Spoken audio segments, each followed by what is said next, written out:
sort of piggybacking off how we started off this show is that there's no excuses, and now it's like it's this year or it's like, what are we doing? What have been some of like the worst takes you've seen as far as what went wrong? Anything Worst takes? And I mean, are they from Johnny? Hang on.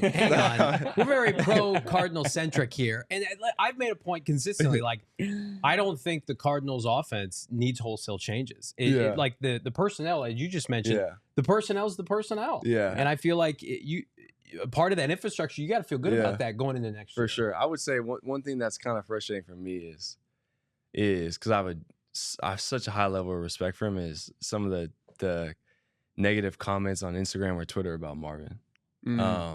Saying like we should have taken X player, he's not this and that, he's not ever gonna be a next Larry, or he's never gonna be a Pro Bowler. Like walk us what you see with him. Like when I see that, I just kind of laugh. It's just not true, and that's not fair to him at all. What makes him great? Like when you see him, we only get a segmented portion of Marvin. Like we didn't see him during draft season, right? Yeah. And then we got training camp in this season, but what makes him great Monday through Saturday that the casual fan doesn't see? I think he just does everything right. Like his process doesn't change regardless of how his body feels or how he feels.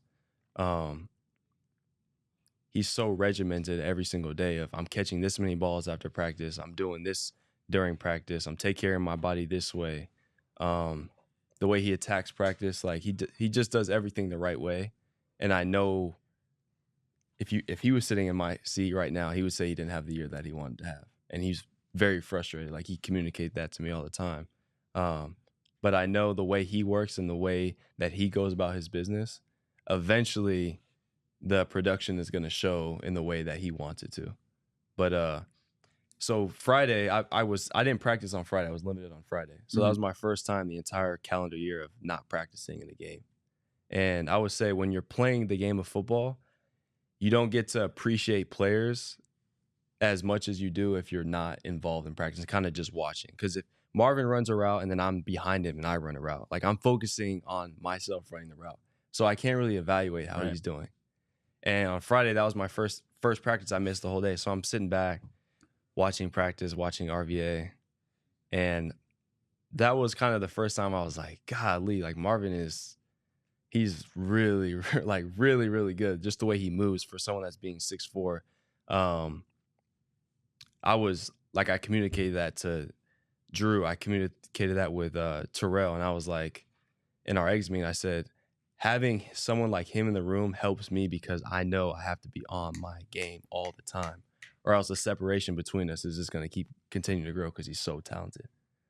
So all those comments and all that negative stuff I see about Marvin, I just kind of laugh. Like it's not fair to him, honestly. Kyler Murray, like again, like the narrative around this town right now is how are they going to get over the hump? And then you watch some of these other quarterbacks this weekend. Herbert struggles, Darnold struggles.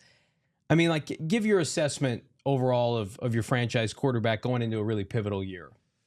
Yeah, I think I'm going to keep saying it, but I think anyone in the building, if they were to sit, especially on the offensive side, sit in my seat right now and speaking to you two, he would say the same thing. Like he has to be better. The statistically, it wasn't where he wanted it to be. Production-wise, it wasn't where he wanted it to be.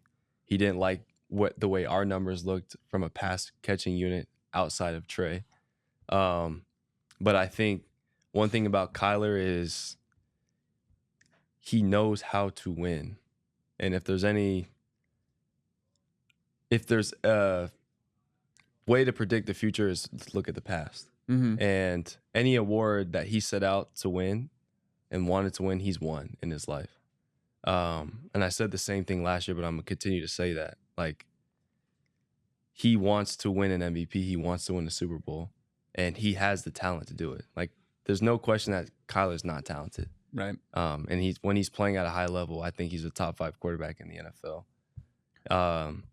I just think collectively as an offense, it's going to be about us coming together and producing on the field and actually doing it. But that's just going to take more throwing sessions away from the building, more time spent together to build camaraderie, build trust.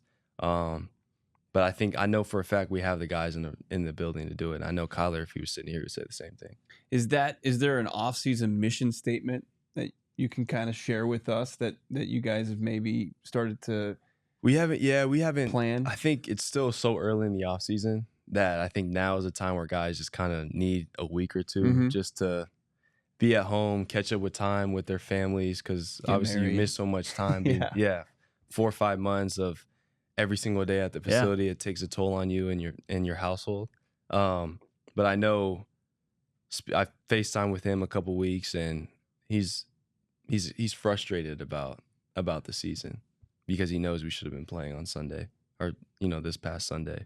But I think a mission statement would be sort of piggybacking off how we started off this show, is that there's no excuses, and now it's like it's this year or it's like, what are we doing? So yeah, like this year is sort of all money in, all chips in, and we got to go out and perform and execute.